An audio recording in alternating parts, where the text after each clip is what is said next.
এখানে শুভেন্দু অধিকারী একটু আগে তিনি দাঁড়িয়েছিলেন একাধিক বিধায়ককে নিয়ে, তারপর প্রবীর ডেকে বলবো পথরা, এখানে গার্ডরেল দেখা যাচ্ছে, সেই গার্ডরেলের সামনে একা আসেন শুভেন্দু অধিকারী এবং এই যে ছোট গাড়িটি দেখা যাচ্ছে সেই ছোট গাড়িতে উঠে তিনি কার্যত উঁকি মেরে ঘটনাস্থল এবং কিভাবে কাজ চলছে তা খতিয়ে দেখার চেষ্টা করেন।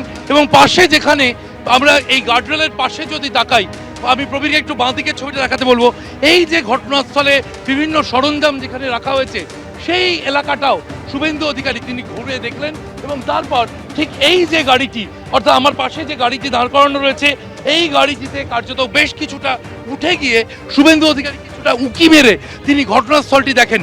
প্রবীরকে একবার দেখাতে বলবো, গার্ডরেল পার না হয়ে, গার্ডরেল দিয়ে পুলিশি বাধা রয়েছে, সেখানে নোটিশ রয়েছে, আমরা দেখতে পাচ্ছি একেবারে অর্ডার শিট এখানে কিন্তু ঝোলানো রয়েছে এবং এই গার্ডরেল কোনোভাবে স্পর্শ না করে রাজ্যের বিরোধী দলনেতা তিনি কিন্তু দ্বিস্তরীয়, আমরা দেখতে পাচ্ছি এখানে বাধা রয়েছে, মাঝে পুলিশ কর্মীরা রয়েছেন, আধিকারিকরা রয়েছেন এবং তার পিছনে কিন্তু ঘটনাস্থলে কাজ এখনো চলছে। সেখানে কার্যত কিভাবে কাজ চলছে তা দেখে তিনি বলে গিয়েছেন প্যাথেটিক। রাজ্যের বিরোধী দলনেতা তিনি জানিয়েছেন প্যাথেটিক বলে তিনি এভাবেই উঁকি দিয়ে কার্যত দেখলেন ঘটনাস্থলের বর্তমান পরিস্থিতি কি। আমাদের যে কর্মীরা মারা গেল তাদের আসার আজকে 4 দিন হয়ে গেল, তার আসার সময় হলো না। এই হচ্ছে আমাদের আর ফিরাদ হাকিম এসে বলছে ওনার সময় এটা হয়নি। তো 15 বছর কি করছিলেন?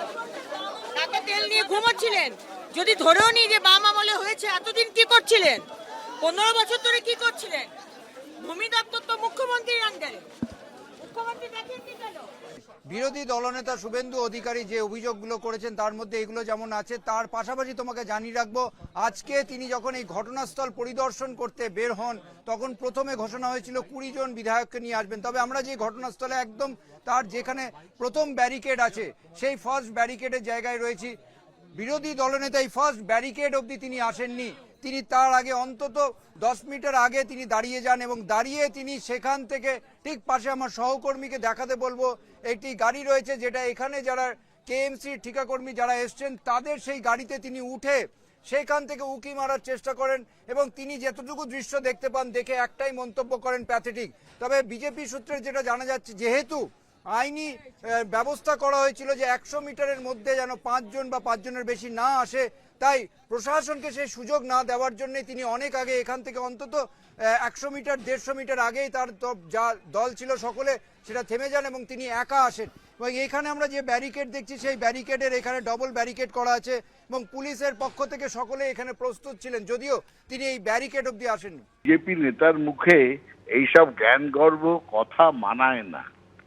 তার কারণ ভারতবর্ষ দেখেছে যে মণিপুরে কি সাংঘাতিক ঘটনা হয়েছে, সেখানে ম্যানমেড দাঙ্গা হয়েছে, শত শত বাড়ি পুড়িয়ে দেওয়া হয়েছে, সেটাও ছিল পোড়ানোর সরকার, বাড়ি পোড়ানোর সরকার, হত্যালীলা চলেছে, 1000 লোকের ওপর বেশি মারা গেছে এবং মহিলাদের নগ্ন করে রাস্তায় হাঁটানো হয়েছে, তারপরে ধর্ষণ করে খুন করা হয়েছে।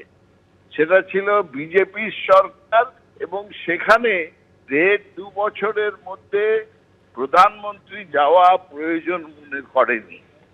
আর আজকে একটা দুর্ঘটনাকে কেন্দ্র করে জ্ঞান দিচ্ছে সেই বিজেপির নেতারা। এখানকার সরকার মানবিক কাজগুলো ঠিক সময়ই করেছে। এবার ধর্মতলার ছবি আপনাদের সামনে রাখবো, যেখানে প্রতিবাদে রাস্তায় নেমেছে কংগ্রেস। এই হচ্ছে সেই ছবি আপনারা দেখতে পাচ্ছেন, যেখানে নাজিরাবাদে যে ভয়ঙ্কর অগ্নিকাণ্ডের ঘটনা ঘটেছে, এখনো পর্যন্ত 21 জনের দেহ উদ্ধার হয়েছে, তার প্রতিবাদে রাস্তায় অবস্থান বিক্ষোভ কংগ্রেসের।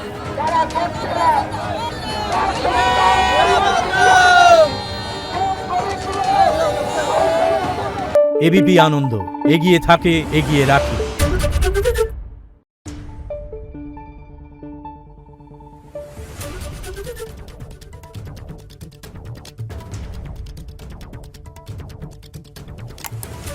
Thank you.